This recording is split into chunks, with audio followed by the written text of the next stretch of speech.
Hey, welcome back di channelku. Assalamualaikum warahmatullahi wabarakatuh. Bagaimana kabar kalian semuanya, guys? Semoga sehat semuanya ya. Nah, di video kali ini aku akan membahas mengenai Dr. Frederick Shipman yang merupakan pembunuh berantai dari 215 pasiennya. Sebagai seorang dokter, sudah menjadi kewajiban ya untuk menolong dan menyembuhkan pasiennya. Namun tidak bagi dokter yang satu ini. Dr. Harold Frederick Shipman memberikan dosis mematikan diamorfin kepada banyak pasiennya yang kebanyakan adalah orang tua. Dr. Harold Shipman tidak hanya menggunakan posisinya untuk mengambil keuntungan dari pasiennya, tapi ia juga menjadi salah satu pembunuh berantai paling produktif dalam sejarah Inggris, guys. Apa sih diamorfin dan apa sih alasan dokter ini melakukan perbuatan kejinya?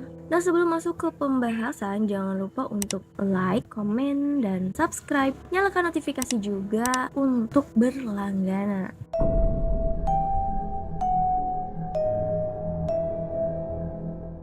16 tahun yang lalu, publik Inggris dihebohkan atas tewasnya Harold Frederick Shipman yang merupakan seorang pembunuh berantai yang gantung diri dalam sel penjara dan diduga telah membunuh lebih dari 200 orang semasa menjalankan praktiknya sebagai dokter umum di Inggris. Sebelum masuk ke kasusnya, alangkah lebih afdol kalau kita tahu background dari Dr. Frederick Shipman ini.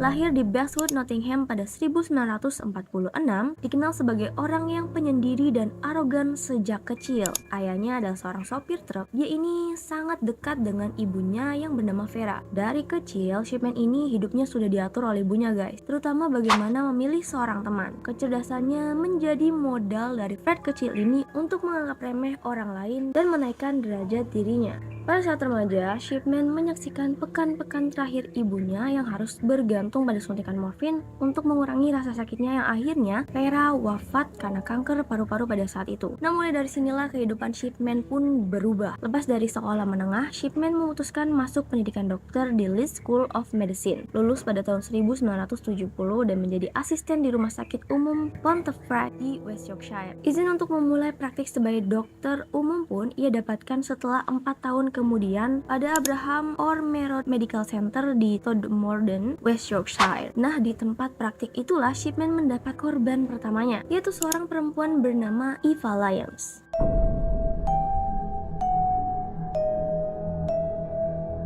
Lyons terbunuh pada bulan Maret 1975 pada malam ulang tahunnya yang ke-71. Belakangan atas nama seorang pasien yang sekarat, dia memperoleh cukup morfin untuk membunuh ratusan orang. Jadi kalau kalian belum tahu apa itu morfin, morfin adalah obat yang digunakan untuk mengatasi rasa sakit dengan intensitas sedang sampai parah, seperti nyeri pada kanker atau serangan jantung. Mayoritas korbannya adalah perempuan dewasa hingga lanjut usia. Korbannya yang tertua yaitu berusia 93 tahun dan yang termuda itu berusia 41 tahun. Henry McCoy yaitu seorang profesor klinik anestesi Universitas Oxford mengatakan pasien yang disuntik dengan 30 mg atau lebih diamorfin akan mati dalam 10 menit. Diamorfin bekerja menghentikan pernafasan, jadi jika kamu tidak bernafas selama 3 menit, maka otak akan kekurangan oksigen dan menyebabkan kematian. Kejahatan Shipman akhirnya terungkap setelah aksinya pada Kathleen Grundy. Grundy pada saat itu berusia 81 tahun. Pada 24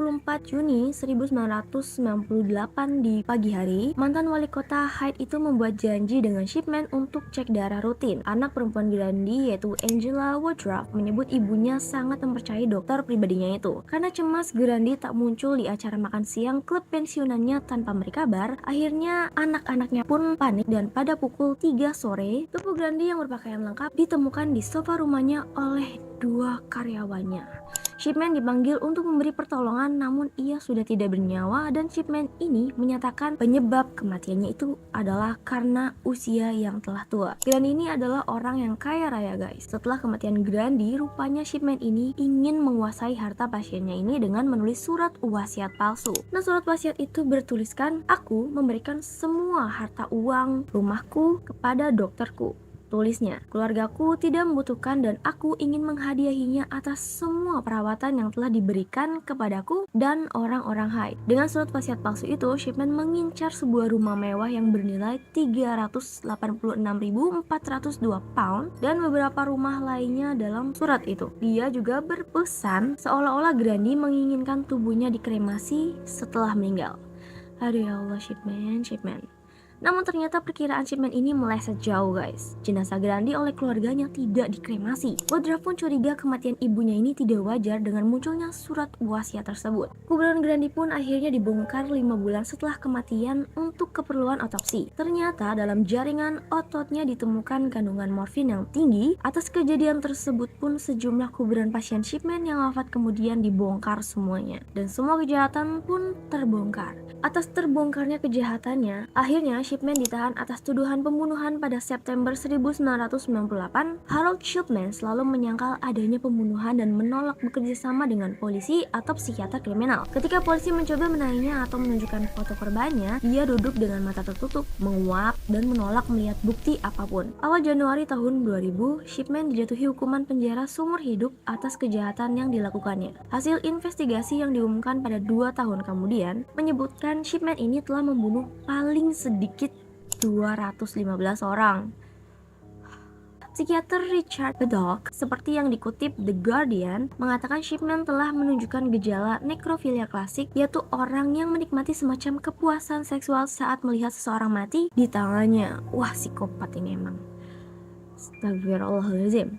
Lanjut. Harold Shipman pun dipenjara di penjara Manchester, tetapi berakhir di penjara Wakefield di West Yorkshire yang merupakan tempat ia sehari sebelum ulang tahunnya yang ke-58, tepatnya pada 13 Januari 2004, Shipman ditemukan terganggu di selnya. Ia bahkan sempat mengatakan kepada petugas masa percobaan sebelumnya bahwa dia berpikir untuk mengakhiri agar istrinya dapat menerima pensiun dan sekaligus tunjangan. Setelah kematiannya Harold Shipman, muncul pertanyaan mengapa sih dia membunuh, dan bermunculan teori-teori mengenai Shipman ini. Ada yang berpendapat bahwa Shipman ini melakukan itu semua untuk membalas kematian ibunya. Ada juga yang berpendapat bahwa dia ini menyuntik dia morfin kepada orang lanjut usia sebagai cara yang salah untuk menunjukkan kasih sayang karena tidak tega melihat penderitaan pada orang lanjut usia. Nah tapi kalau enggak tega, kenapa bikin surat wasiat palsu? Iya nggak sih?